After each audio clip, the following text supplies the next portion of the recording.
झारखंड में मतदान चल रहा है।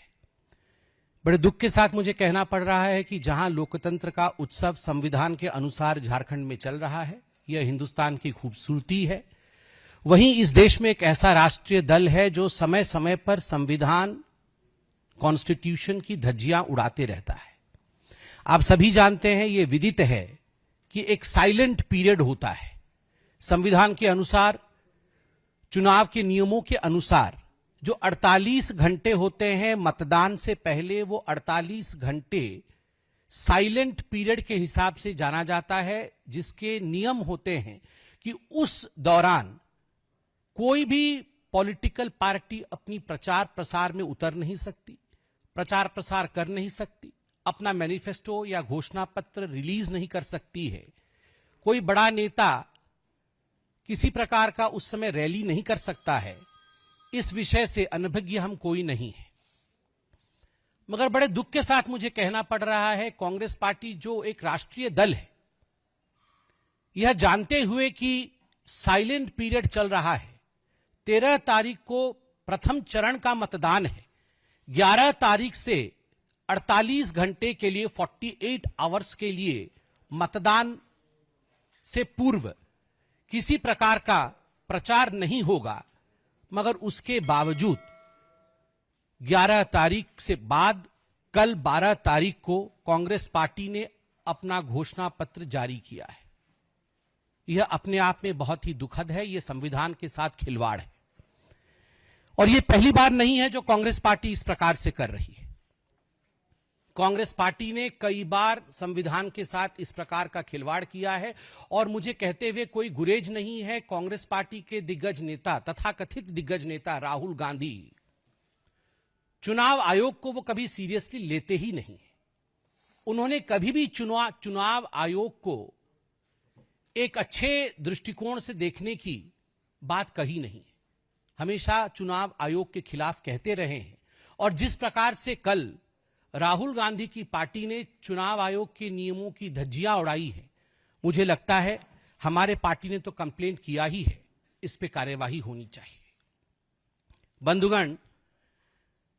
बड़े दुख के साथ हमें कहना पड़ रहा है कि आखिरकार यह जो घोषणा पत्र है, इस घोषणा पत्र में क्या होगा, मैंने तो पढ़ा नहीं, मगर जो सुनने में आ रहा है कि जो बातें कांग्रेस ने कही है उसके अलावा एक बहुत महत्वपूर्ण बातें जो कांग्रेस ने नहीं कही है शायद, मगर घोषणा पत्र में वो बात उठ के आनी थी और आज हलचल भी है उस विषय को लेकर झारखंड में।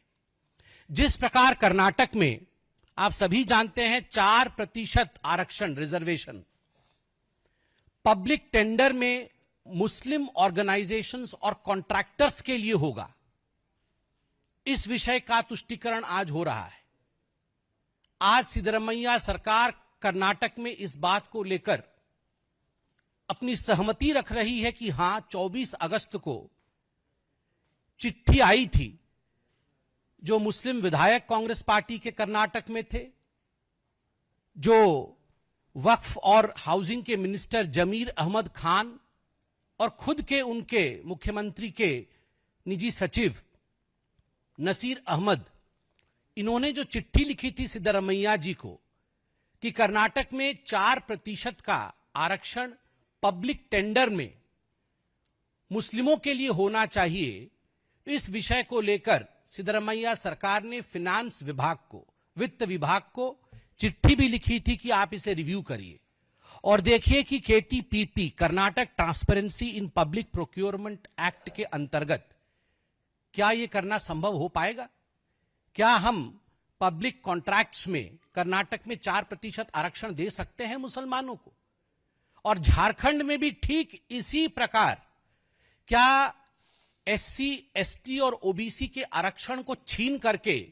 हम घुसपैठियों को दे सकते हैं। यही उनके मैनिफेस्टो में है कांग्रेस पार्टी के। इसी विषय को कांग्रेस पार्टी आगे बढ़ाना चाहती है और साइलेंट पीरियड में भी घोषणा पत्र जारी करके जिस प्रकार से रांची में कॉन्स्टिट्यूशन और संविधान की धज्जियां उड़ाई गई है, मुझे लगता है चुनाव आयोग को इसका संज्ञान लेना चाहिए और कांग्रेस पार्टी के खिलाफ कार्यवाही भी होनी चाहिए। केवल इतना ही नहीं, मैं तो यह भी मानता हूं कि जिस प्रकार कर्नाटक में किसानों की जमीन को छीन करके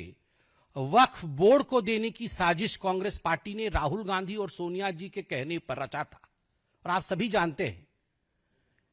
हजारों किसानों की जमीन को वक्फ बोर्ड को जो देने की साजिश थी उसका पर्दाफाश हुआ था, वो चिट्ठी भी सामने आया था, और उसके पश्चात सिद्धरमैया सरकार घिरी थी, उन्हें सफाई भी देनी पड़ी थी इस विषय को। इसमें कोई दो मत नहीं है। झारखंड में जेएमएम और कांग्रेस पार्टी इसी प्रकार के षड्यंत्र को अंजाम देने के लिए जो घोषणा पत्र है उसमें अपने बिंदुओं को लेकर आई है कि हम वक्फ बोर्ड को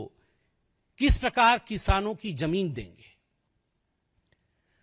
और इस एवज में झारखंड में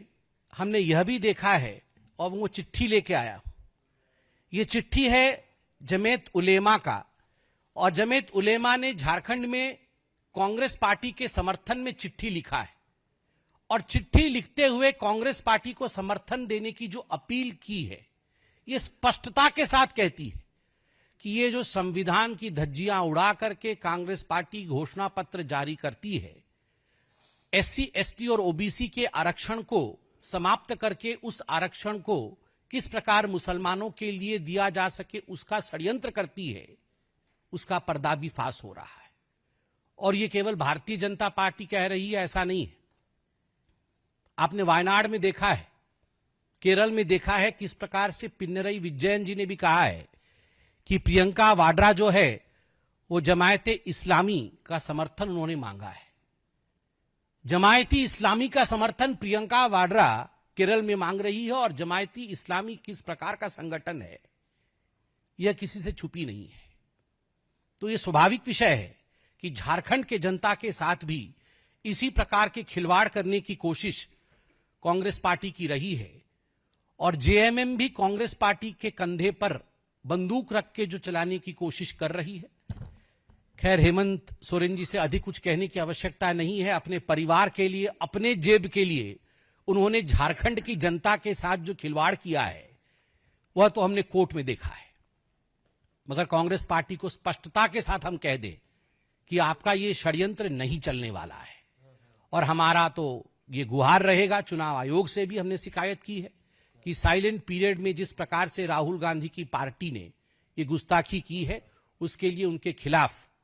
कार्यवाही जरूर होनी चाहिए।